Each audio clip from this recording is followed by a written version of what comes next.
hosting us today. Good evening, sir.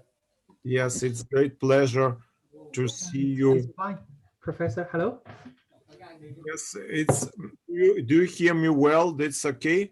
It's Uh, Yeah, okay. I think it's okay. so, as you remember, perhaps we ended with the assassination of Peter III. I've sent you in WhatsApp group and also in Contact group the photo of Peter III. So you could see that, well, he wasn't very beautiful, perhaps, and, well, perhaps not very wise. And that's why he couldn't understand that there was a complot against him and didn't take precautions. Well, his wife, Catherine the Second, became an empress. So now a few words about her character. She was a German princess, and well, she was a relative of a former sort of bridegroom of Elizabeth Petrovna. So Elizabeth Petrovna didn't marry, but she wanted to marry, and they found him. She found her relatives found her a bride from Germany, but he died before the wedding ceremony. So this Catherine II was a niece of that bridegroom of Elizabeth Petrovna and also her distant relative. So that's why perhaps she chose her in remembrance of that uh, not to be marriage, okay? So perhaps she loved her bridegroom, so she decided that this relative would be a good wife for her nephew, for Peter the Third. But this this marriage proved unsuccessful. Peter the Third couldn't at first beget children. He was an impotent, but then he suffered from phimosis. This is a certain disease which hampers men to procreate children. Then they made an operation on his penis, so he became fertile, and perhaps at that time Catherine II became pregnant. So perhaps he was the father of future Emperor Paul I. But who knows? You know, there are always doubts here because very soon Catherine II became unfaithful to her husband. So she got a lot of lovers, and one of the lovers, Grigory Orlov, together with his brother Alexei, they sort of planned the assassination of her husband, Peter III. So it happened in 1762, shortly after the end of the 7 Years' War. So this was the end of our previous lecture. Now we can start with a successful reign of Catherine II. She was proclaimed an empress and she reigned for more than 30 years. Well, she was a very educated woman. Besides German and Russian, she knew very well French, and she wrote even a diary in French. So this diary was published later, and now you can find it on the internet. Well, unfortunately, only in French or in Russian.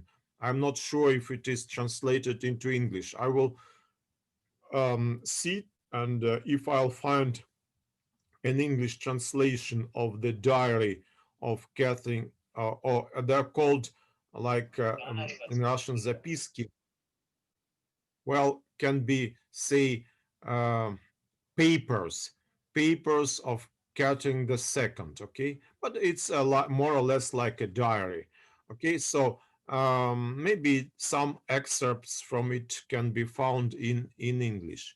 So she was reading a lot of classical literature and also special literature. For example, she read the dictionary of Pierre Bayle, and well, also she was in pen in correspondence with the famous French philosophers Voltaire. Mm, I think Voltaire doesn't need to be introduced. He is very famous. And Diderot. Um, Diderot was famous as a novelist and also famous for being editor in chief of the famous French encyclopedia. So both of them, Voltaire and Diderot, were like main characters of French Renaissance. I'm sorry, French Enlightenment. Uh, Yaha, Juan, please shut down your microphone. Yes, otherwise there are some noise coming. Well, okay, so Voltaire and Diderot both were her friends. She invited also Voltaire to visit Russia, but Voltaire was of poor health and he was afraid that such a long trip will um, just aggravate his health, so he declined. But he wrote regularly letters to her.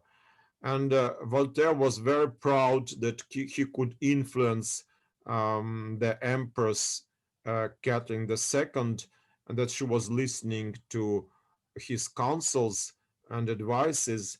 And especially, he was thankful for her tolerance, especially religious tolerance. Well, uh, in fact, it was unique. The situation in Russia was unique in what sense? We had a lot of mosques for Muslims in Kasimov, in Ufa, in Kazan, in Orenburg, and other cities. So Catherine allowed even to build mosques out of bricks, so sort of stone mosques, yes, because before it was prohibited for Muslims, especially in Kazan, to build mosques out of brick or out of stone. Only mosques out of uh, timber, you understand, out of wood. Wooden mosques were allowed. Catherine allowed to build solid buildings. So the first mosques in Orenburg, in Ufa, and in Kazan date back to the reign of Catherine II. Also, she was tolerant to Catholics. She allowed Catholics to build a big church after St. Catherine. So, understandably, because she was Catherine, so Catholics, out of politeness, consecrated this church to Saint Catherine, you know, Saint Catherine the Martyr. So the church of Saint Catherine was built on Nevsky Prospect. If you've been in St. Petersburg, you will understand that Nevsky Prospect is one of the, well, is perhaps the most famous street, central street of St. Petersburg. It runs from Neva River to the Moskovsky railway station, from which trains go to Moscow. Okay, so well, if you leave the station, you can easily get to the Nevsky Prospect. Then you take a taxi or you take a trolley bus, and you can move along this Nevsky Prospect till the Zimny Palace and Hermitage. So this usually what the tourists do when they arrive to St. Petersburg. So on that Nevsky Prospect, if you drive from the railway station to the direction of the Hermitage or Zimny Palace, To the right, you will see somewhere in just halfway, you will see the big classical building with a dome. This is the Church of St. Catherine, the Catholic Church. Nearby, you can find a church for Armenians. Uh, they have different right, and they have the church of their own, Armenians. And then still farther, you can find a church for Lutheran church. So, and there was a lot of Lutheran churches also there in St. Petersburg. So, and there was also a Calvinist church or Reformed church for Reformed Protestants. So there were a lot of confessions, and everyone has its own church. So Catherine later invited a lot of Germans because she was German herself. So she invited a lot of Germans to settle in Russia, and she gave them lands on the banks or in the basin of the river Volga near the city of Saratov. Saratov. Saratov is a big city situated on Volga, on the banks of Volga. At that time, these lands were not occupied by anybody. So Catherine II gave these lands to Germans. And many Germans, both Protestants and Catholics, came and settled there in Saratov region. Uh, okay, so um, that's the start of a big German colony in Russia. Also, some of these Germans were very prominent, like generals or, um, well, I would say uh, officials, even ministers in the royal government. So they played a great role, Germans, thanks to Catherine II, because she was herself a German. So uh, mm, uh, she invited Germans and helped them to settle in Russia. Well, if she was an Indonesian, then she would invite to Russia a lot of Indonesians. Yes, Ulfa. But it happened so that she was German. Okay, so there's a like patriotism, you see. So you invite your compatriots, you just to help them, because she knew that Germans in her native country, and at that time Germany was not united. It consisted of about 200 independent little states, was in poor condition. So she wanted to help them. Well, this is one thing. Another is that she invited Diderot. She invited Voltaire, but Voltaire refused to go to Russia. But so she invited Diderot, and Diderot agreed and came to Russia, visited Russia, and stayed a whole winter in St. Petersburg. So she was very informal with him. She allowed him to visit her once a week in her private library, and Diderot was allowed to speak on every topic.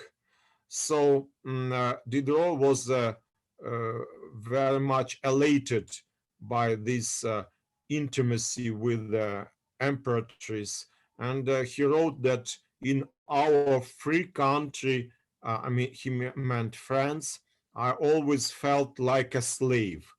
And in this so-called slave country, country of slaves, I felt like a free man. So you see, she managed to give him a like assurance that he was somebody. Okay, this was very interesting that she was patronizing this enlightened uh, philosophe, or they were called in French of philosophers. Okay, well, of course, they were of liberal opinion and even anti-clerical, but this didn't stop Catherine. She continued to write them letters. So she was in correspondence with them and patronized them. Also, financially, as she financially assisted Diderot, and she, by what means? She bought his library for a huge sum of money. But she allowed Diderot, while he was alive, to use his library. So, and after the death of Diderot, this library went to Russia. So it remained like a private library, private collection in Zimny Palace. Also, the library of Voltaire was there, not the whole library of Voltaire, of course, but only those books that the former Empress Elizabeth Petrovna sent to Voltaire in order to help him to write the biography of Peter the Great.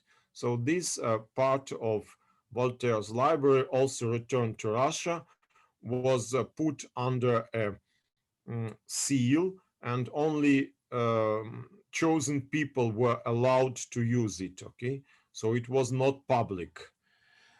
Well, that's about the library. Just to finish with Diderot, we can say that Diderot had a friend, a sculptor, Falconet.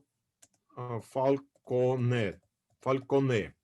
And so Diderot recommended Falconet to make a monument to Peter the Great. So it is called like a rider of copper, медный всадник in Russia. So a rider of copper, because the um, Peter was uh, like sculpted like a rider on a horse, rider of copper.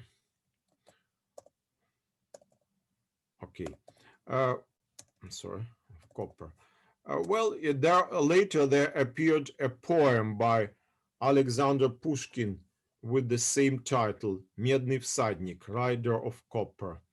I will later send it to you in English translation so you could enjoy it. Well, of course, in Russian, it is in verse. Maybe the translation is not in verse. I don't know.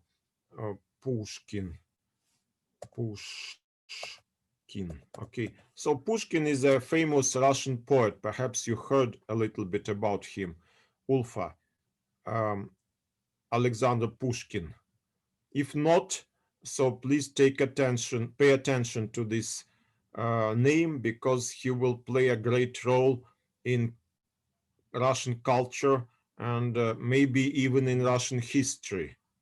Yes. So Alexander Pushkin wrote a poem, Rider of Copper. But this rider was built during the reign mm, uh,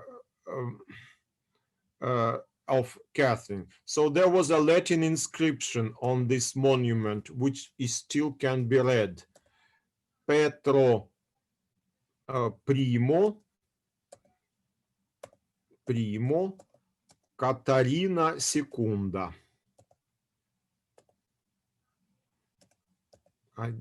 Catarina. Well, I think Catarina. Catarina. I'm not sure. Well, you can also Google it. Secunda. I've seen it by my own eyes not long ago when I visited uh, St. Petersburg in 2013. So Petro Prima, Catarina Secunda. So to Peter the First, Catherine the Second.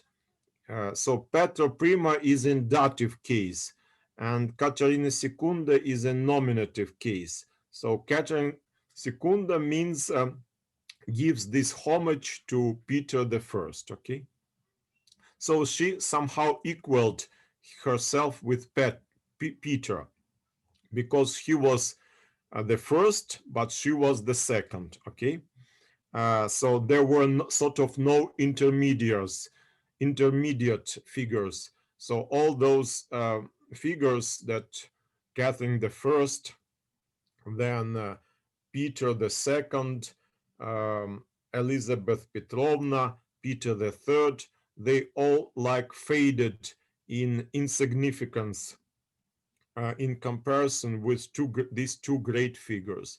Both were later called great, Peter the Great and Catherine the Great. So this is very common, Catherine the Great also. Uh, what else did she do to earn this distinction of being called great? Well, she started war with the Ottoman Empire or Turkey, uh, Ottoman Empire. Well, not because she was intolerant to Islam. This was just pure politics. She wanted access to the Black Sea.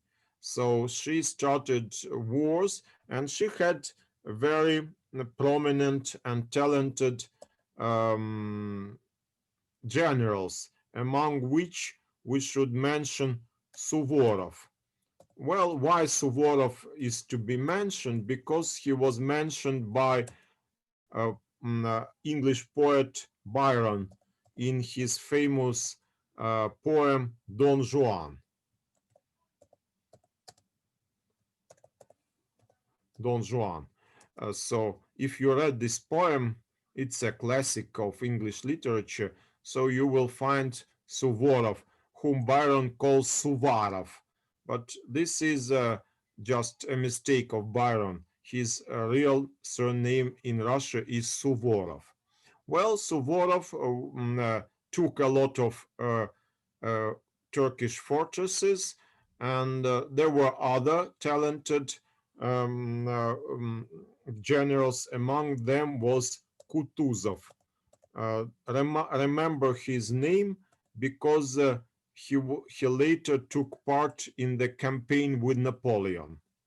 Well, Suvorov also took part in campaign against the French troops, but not led by Napoleon himself, because at that time Napoleon was in started the Egypt campaign, so he was not in Italy.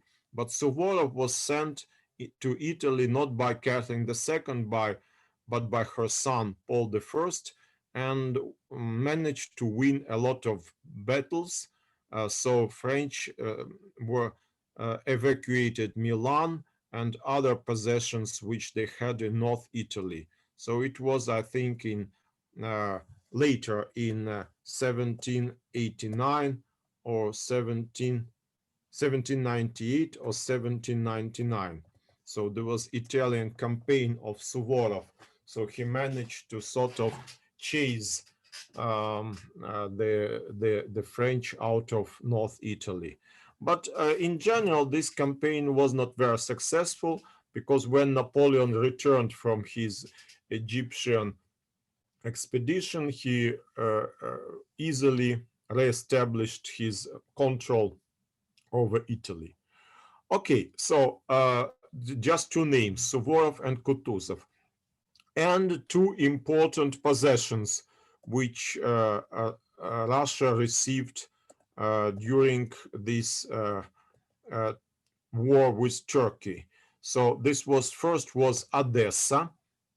Now it is a famous port in Ukraine and the city where I was born. So this city is dear for me because it is the city where I was born. This my like native city. And also Odessa is famous for its sense of humor. I mean, not Odessa, but Odessites. The inhabitants of Odessa are famous for their sense of humor. I think I haven't yet demonstrated my abilities in this field, okay? But maybe there was no sort of pretext, or maybe my English is insufficient to be humorous, or maybe Russian history is so tragic that it doesn't allow oneself to sort of display a sense of humor. But still, you know that Odessa is a peculiar city. It is very beautiful city till now because it was built. There are many houses there were built by Italian or French architects. And it well it, it the rebuilding the building of Edessa was started at the end of the 18th century. So um, Odessa is a relatively young city. Well, on the place of Odessa, there was a Turkish fort, but very insignificant and very small. So Odessa as a city starts from the end of the 18th century. And also, Odessa is famous for, well, for hosting Pushkin and other celebrate Russian writers. For example, the Russian poetess Akhmatova was born there. Akhmatova. Well, maybe uh, start a little bit to also to learn great Russian poets like Pushkin and Akhmatova, because it will help you with your enculturation if you plan to work in Russia or end your education here, or maybe write a doctor's thesis here. So, or just collaborate with Russian scientists. So most of them know uh, Pushkin, Akhmatova, and Odessa. Although Odessa is now, of course, belongs to Ukraine, like Kiev, so it is independent state. But at that time, there was a Russian empire. There was no such republics as Ukraine or Belarus, so it was all Russian empire. And Catherine II was the empress. And the second great like trophy or sort of acquisition was Crimea. Crimea, which is now a disputed territory, you see, but well, officially it is Russian territory. And we have even a law when somebody questions that Crimea belongs to Russia, he can be persecuted by the law. But many countries I know do not recognize Crimea as Russian territory, especially I think the uh, European community. So, well, there are some diplomatic difficulties and some sanctions because of that. But we are not in the 21st century. We are in the 18th century. At that time, Crimea belonged to Ottoman Empire, and so it started. It was a Russian like trophy of the victorious war. So, according to the peace agreement with the Ottoman Empire, uh, it was um, just taken by Russian as a Russian possession.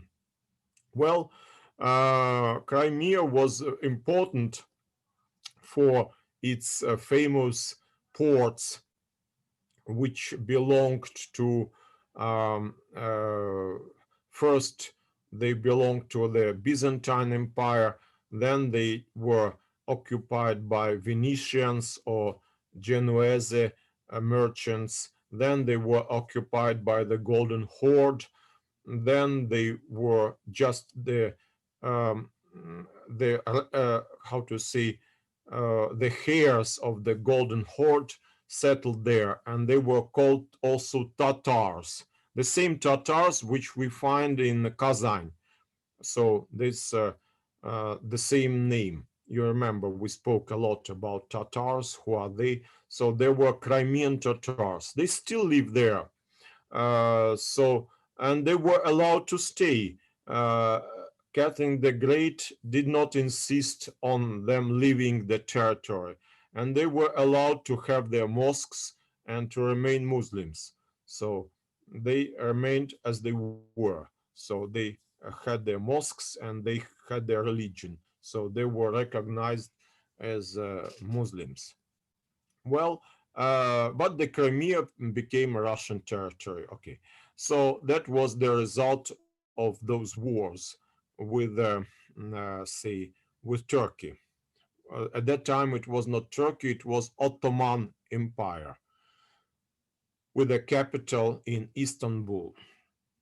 Now, then, well, parallel to that wars with Turkey, Catherine just turned her sight to the west, and there she could find an easy prey in weak state of Poland. You remember that Poland, I'm sorry, I will write with a capital letter. Poland was not long ago just an enemy of Russia. And you remember that Polish garrison or Polish troops were in Kremlin in 1612. Now Poland became a very weak country.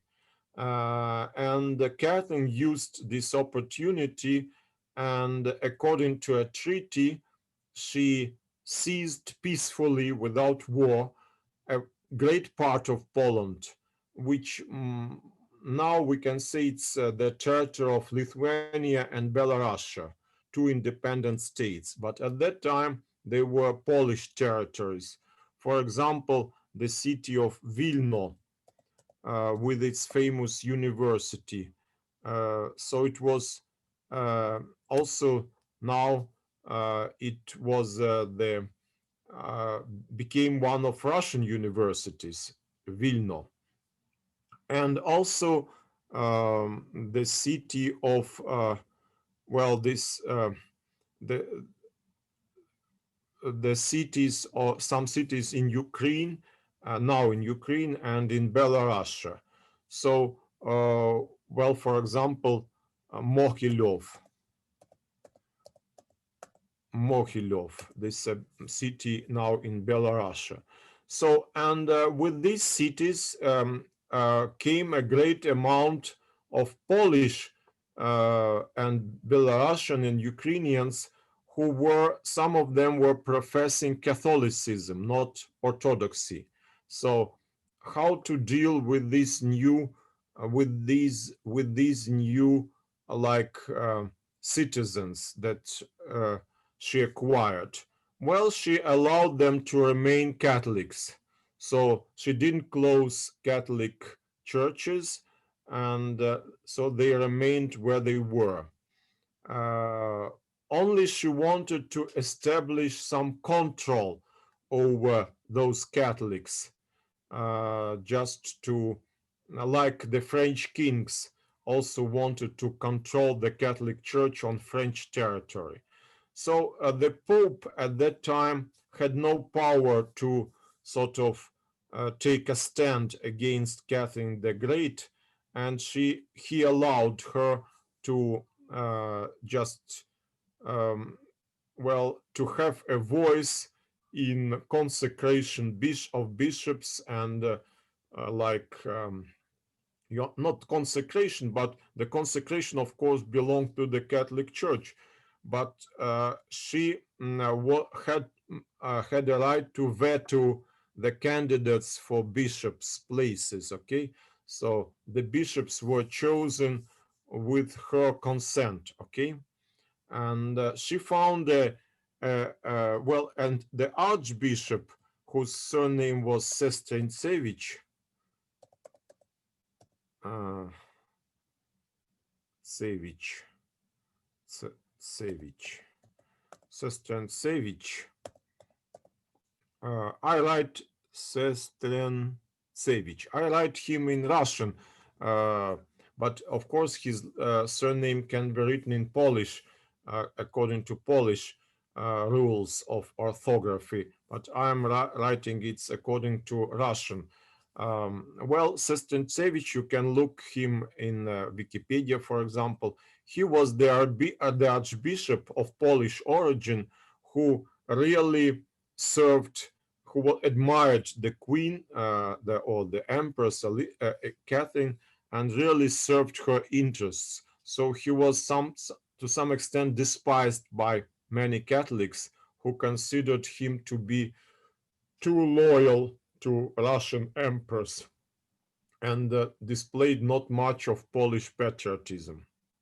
But Catherine used this figure to govern the Catholic Church. Okay, so well, she even at that time the Jesuit order was banished from many European countries and was eventually even dissolved by the Pope Clement XIV.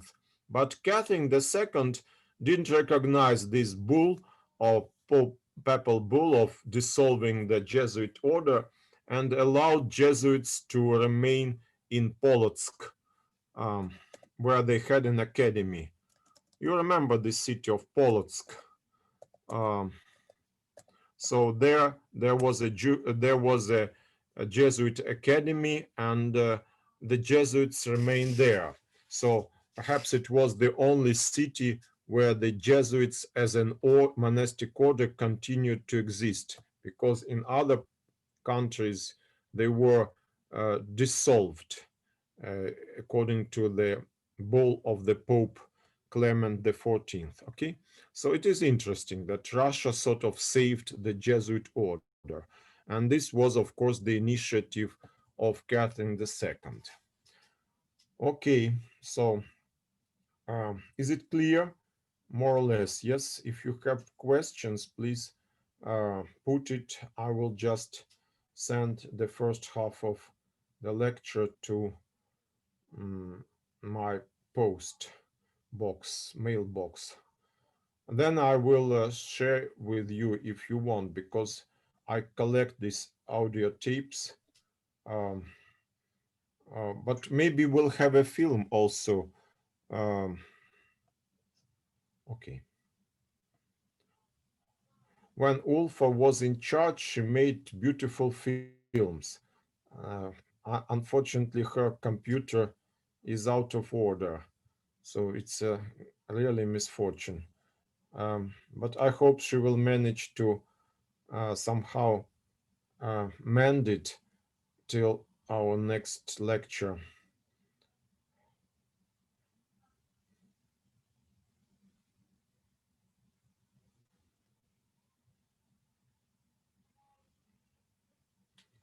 Okay, so we'll start and yes, we'll continue. Okay, so now we stopped. Uh, so we stopped with these Jesuits. Well, perhaps not all of you know who are they. Maybe Valentina Gaska has some idea of what the Jesuits are.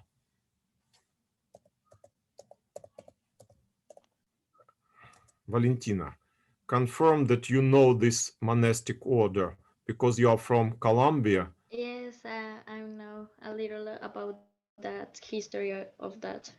Yes, so they were dissolved in 1773 by Pope Clement and the 14th.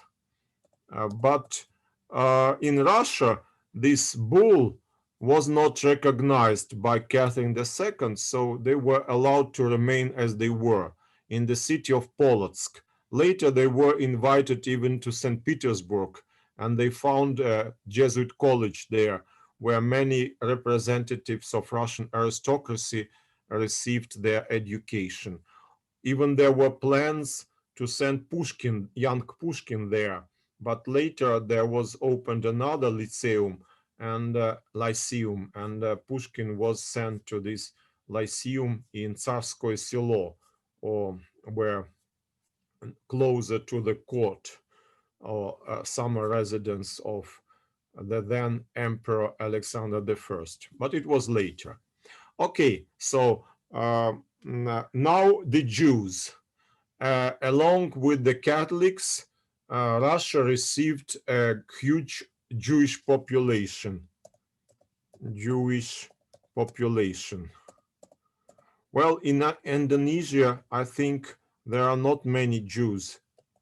Um, I've asked already Ulfa, but I forgot what she answered. Do you have Jews in Jakarta or somewhere? Maybe there were some Jewish merchants who settled along with the Dutch when Indonesia was a Dutch colony. You There don't was a know. there was a lot of Jews live in China, especially in Shanghai, during the Second War. Allowed or expelled.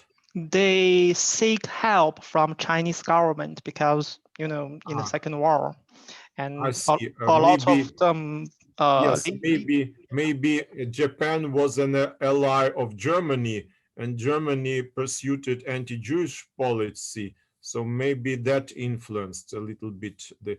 Well, it is the 20th century. Of course, Jews suffered very much during the 20th century, but in the 18th century, we're speaking now about the reign of Catherine the Great. She was not anti-Jewish or anti-Semite, or I don't know, anti-Semitic. She just was tolerant. You remember we started with that um, Voltaire praised her tolerance. So she was tolerant also to the Jews.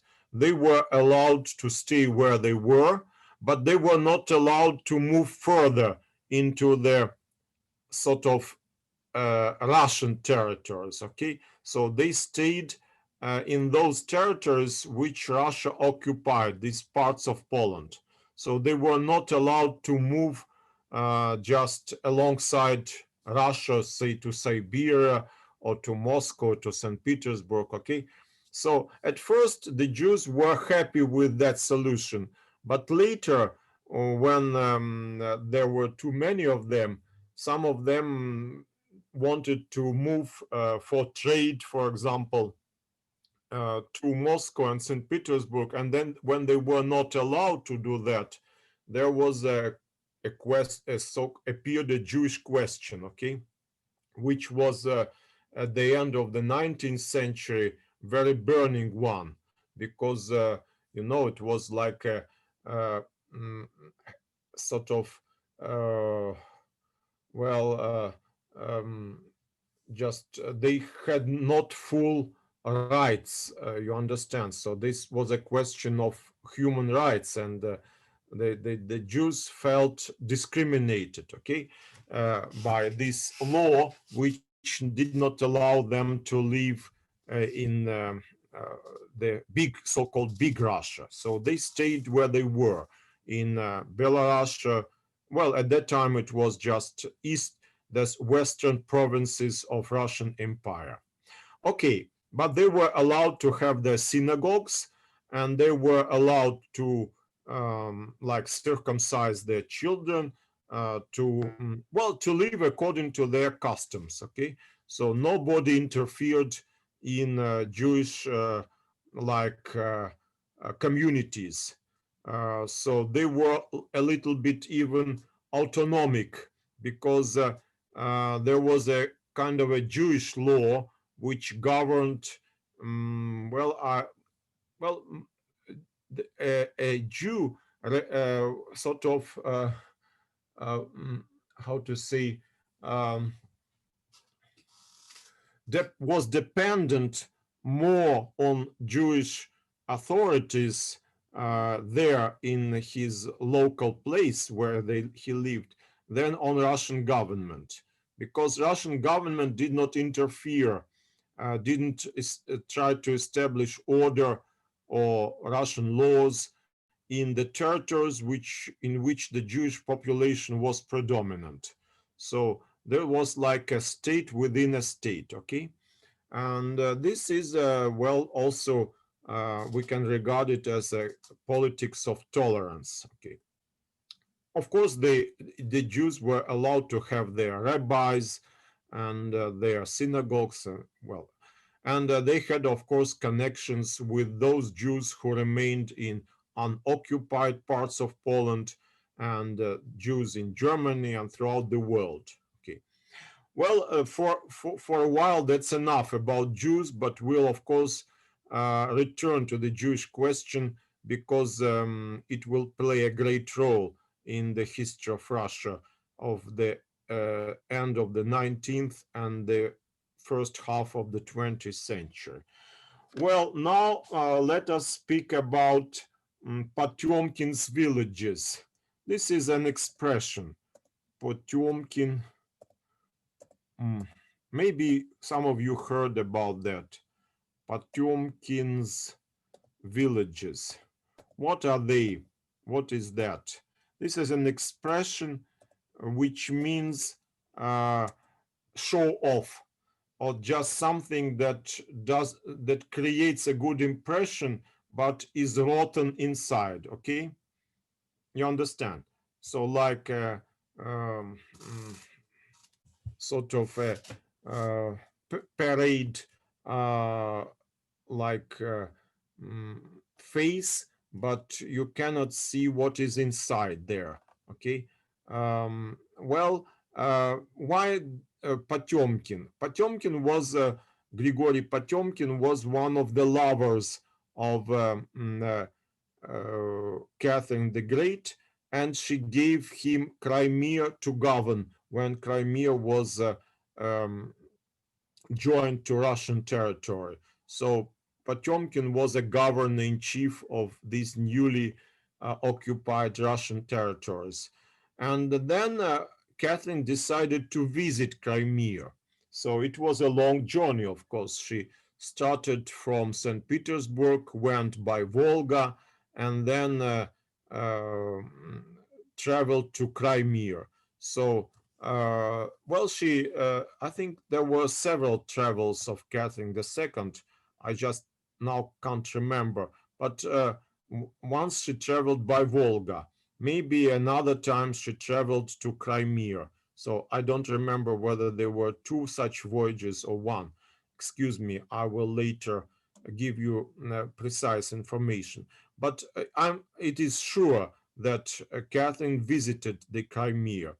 And Potemkin, at that time, of course, the villages looked very poor because they suffered during the war. And, you know, the soldiers perhaps, well, uh, sort of impoverished those villages. But Potemkin wanted to create an impression that everything was prosperous and the peasants were eager to greet their empress. So everywhere on the route of Catherine, these villages were like restored, and especially the facades of the buildings were like brushed in new colors. Okay, and so there were deputations from the villagers that greeted the empress, and the empress preferred not to look deep into the question and sort of be happy with what appeared to before her eyes. So later there was this expression born, Potemkin's villages, which means a show off, or just when you want to sell a bad product for good price. Okay, maybe it can be used in other circumstances and even be exported to Indonesia, because everywhere where there are humans, there are such kinds of like innocent, I would say, deceit. Okay, you understand. So, well, also in Colombia, perhaps. So everywhere. But here you see that Russians had a sense of humor and a sense of like, well, they understood their deficiencies. So these Potemkin's villages is very popular expression in Russia itself. Okay. Well, now a few words about um, yes. Um, so what do we have? Yes, here. Now we should part with Catherine II because we have a lot of things before us, and we'll turn our attention to her son, Paul the First. You remember that he was considered to be a legitimate son of his father, Peter the Third. So maybe because of that, Catherine the First didn't like Paul the First, and she wanted to give rights to succession not to Paul the First, but to his sons, especially to his elder son Alexander, which at that time was not Alexander the First. He became Alexander the First, the emperor, later a little bit. But she suddenly died in 1796, and so Paul the First became the emperor. Well, immediately he decided that his father, whom he secretly venerated, Peter the Third, should be buried where all the emperors were buried. It means in Petropavlovsky Cathedral in St. Petersburg. And he arranged solemn funerals for his father. Okay, and he asked to also of this Alexei Orlov, the perhaps the killer, the suspected killer of his father, to sort of to carry a crown of Peter the Third during this ceremony. Well, of course, by this action, Paul the First created some great enemies who perhaps at that time already started to conspire against him, yes, make a complot against him. But nevertheless, he reigned for 5 years quite successfully, and only in 1801, his enemies succeeded in killing him. So Paul the First was killed by those close collaborators of Catherine the Second, so you see, there was he couldn't find enough supporters because the majority of their courtsmen of the aristocracy were on the side of Catherine II, and they very well knew that Catherine II was against giving her the empire to her son Paul I. So when they killed Paul I in the Mikhailovsky castle in St. Petersburg, usually it is shown to those who want to make an excursion by the river. There are a steamer, and you can mount a steamer, and for some price you can have an excursion around the Moika and then channels of the city, St. Petersburg. And when you pass by these channels or Moika River, near the famous monuments or castles, they will tell you that we are passing by a Mikhailovsky castle where Paul I was killed by these assassins, perhaps with the agreement of Alexander I.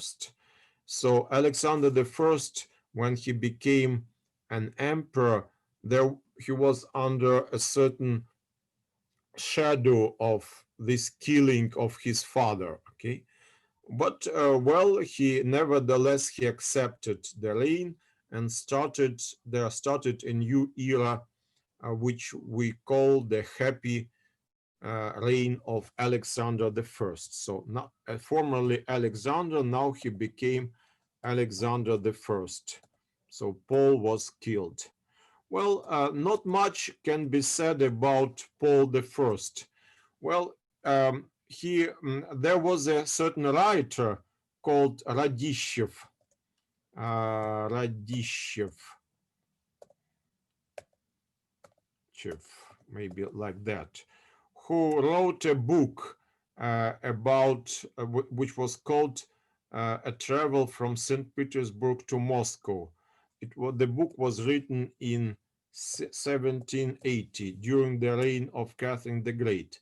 So it exposed the like the dark side of the self-doom, because the peasants were not free; they were like slaves. And so Radishev just showed in this book the unhappy condition, described in this book the unhappy condition of Russian serfs, of Russian peasants. So Catherine II, when she read this book, she was greatly alarmed and decided to punish severely Radishev.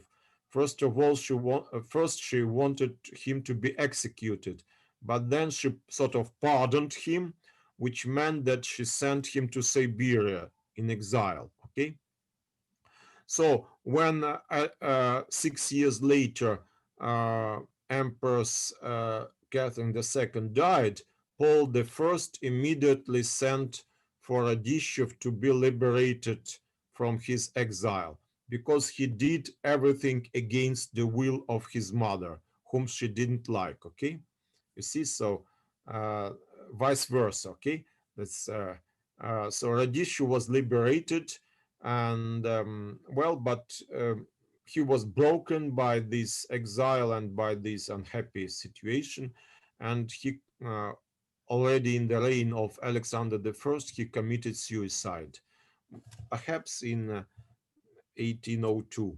Well, but he was the first man who spoke about human rights in Russia. You remember you asked me, were there some critics of Russian sort of laws, of Russian life? Well, I can say this one, Alexander Radishev. He was the first man who dared to publish a book which exposed the negative, uh, some negative traits of Russian life. Well, I think this book is translated into English, so I'll find you an English translation and send to you the link. Okay, don't, if I forget, please remind me, because I think this book is very important. Okay, teacher. Thank you. Yes, so just don't forget, because I think it is important even now, because human rights are ignored, or sort of you understand, even now. So even now we need some Radishevs who will speak the truth. Okay, although they can of course suffer for their sort of openness, and you understand. Well, Russia needs brave men who can speak the truth, notwithstanding the certain dangers. Okay, so Radishev was here the first one. Now, there were a lot of. I can also say, because I promised you to tell you about the end of Suvorov. So Paul I started the war with Napoleon, because he didn't like what happened in France. The French Revolution sort of created fear among uh, Europe, and so he started the war with Napoleon at first, and sent Suvorov with his and Russian troops to Italy to sort of chase out the French forces who occupied French Republican or Revolutionary Army, which occupied Italy. So Suvorov was like just won some victories, and retook or sieged, took Milan, and chased French out of Milan. And then he wanted to go to Austria just to fight with some French troops which were already occupying some Austrian territory. And so he had to cross the Alps. But to cross the Alps is not easy, especially in winter. So this was a great feat. Many of course, there were many casualties during this march through the Alps, and many soldiers were killed or wounded or frozen to death. But still, he managed to save the majority of the army. So he across the Alps, entered the Austrian territory. But at that time, the Austrians already came to peace agreement with the French. So this sort of army, this exploit was not needed. So Paul I signed a truce treaty with Napoleon, and Suvorov was ordered to return back to Russia, where he soon died. So the English were not happy with this because they were the enemies of Napoleon. And when they heard that Paul I signed a peace treaty with Napoleon, they helped those comploters or those who were against Paul I to kill him. So this complot was also just with consent and perhaps help from the English ambassador in St. Petersburg. Well, it is officially spoken so, but you can never find the end in all those crimes. Well, just to finish with Paul I.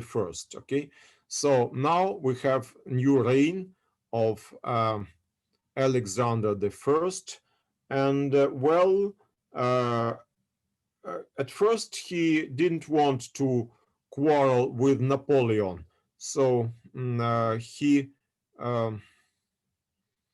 he just this peace treaty, which was signed by Paul I, was somehow observed. But all ended when Napoleon killed a certain herzog of an emigrant. The French troops entered a German territory, seized that herzog or duke, and killed him. So this was a pretext for Alexander I to start a war with Napoleon. So he allied himself with the Austrians, and Russians and Austrians met French army near Austerlitz. It's a small city, I think now in Czech Republic. Austerlitz. Austerlitz. Well, like that, Austerlitz. Maybe like that. Maybe you can check it. So this was 1805.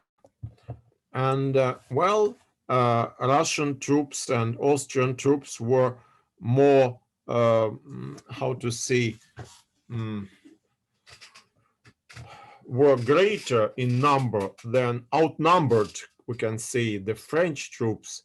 But the genius of Napoleon as a leader, as a like general, made him victorious. So he planned the battle in such a way as so that this greater number of Russian and Austrian troops didn't play a significant role. What played the role was the position of the artillery and the maneuvers of the French troops. So there was a huge defeat of Russians and Austrians. It was depicted very well by Leo Tolstoy in his novel Peace and War. Oh, War and Peace, I'm sorry. Leo Tolstoy, in his novel War and Peace. It's a celebrated novel, and there's also a film. It was screened, yes? So there's a film, War and Peace. I hope I will find you this film and send it to you just to look at it, because I think it is a great illustration of what happened during the first decade of the reign of Alexander I. So this Austerlitz defeat was a great humiliation for Alexander. And then followed another when Russia tried to revenge itself and started a union with Prussia against Napoleon. So Napoleon again defeated the Prussian and Russian troops in several battles. And so eventually Russia had to sign the Tilsit peace. Tilsit peace in 1807. Okay, so peace with Napoleon. And then Napoleon wanted to sort of have Russia as his ally. So he even wanted to marry one of the sisters of Alexander I. But Alexander I was reluctant to give one of his sisters as a wife to Napoleon. So Napoleon, when he saw that in this way it doesn't work somehow, he decided to marry the daughter of Austrian emperor. Because for Napoleon it was important that his son would have royal blood in his veins, because Napoleon himself was nobody, you understand. He was not an aristocrat and not of royal blood. But he was victorious. He was de facto the emperor, and even Pope Pius VII sort of proclaimed him the emperor and laid a crown on his head, okay, in Paris in 1804. But this all seemed not enough for Napoleon. He wanted to marry a real, how to say, queen, or a relative of a queen. So he wanted to marry either the daughter of Paul I, Russian emperor, or the daughter of the Austrian emperor. Well, when Alexander I didn't allow such marriage, so he switched to this new variant. He married the daughter of Austrian emperor. Well, at first, the relations after Tilsit peace, the relations were friendly. So Napoleon invited Alexander I to Erfurt, the German city, where he planned a so-called peace conference. So according to Erfurt agreements, Russia was free to attack Sweden, because Sweden and England were two countries that were enemies of Napoleon. So Napoleon wanted to isolate England and Sweden. Well, he couldn't start the war between Russia and England, so he triggered the war between Russia and Sweden. So Russian troops attacked Sweden and occupied Finland. So starting from 1809, Finland became Russian territory. Finland. Okay. Now it's independent, of course. but it was regained independence only after the Great October Socialist Revolution. So for 100 years, for more than 100 years, Finland belonged to Russia. It was Russian territory. Well, now maybe that's all. And next time we'll start with the invasion of Napoleon to Russia. The invasion on the 24th of June, 1812. So it will be a great new theme, and I don't want to just to spoil it. So we'll start next time with this important event, and we'll continue Russian history. I congratulate you that we are already in the 19th century. So perhaps we see the light in the end of the tunnel. Okay? Valentina, yes? Do you have this expression in Colombia? To see the light in the end of the tunnel. In Colombia, no, You we don't don't, have that. we Russians, we say, видеть свет в конце туннеля, or to see light in the end of the tunnel, okay? Maybe you heard this expression or not, or just to see the end, okay? Yeah. You understand, this is like a metaphor, okay? Well, I congratulate everybody. I especially thank my new host for making this Zoom conference. My also I want to thank Ulfa because she also helped to organize. She found Songwen, and so they were difficult, I think, negotiations, but they ended peacefully, like the negotiations of Napoleon and Alexander I. So eventually the problem was solved, and we have this lecture. And I hope next Thursday also we'll meet and continue with this very important event, the so-called Patriotic War, which Russia started with Napoleon and won. So Russia was able to chase Napoleonic forces or French forces out of Russia, okay, out of from Russian territory.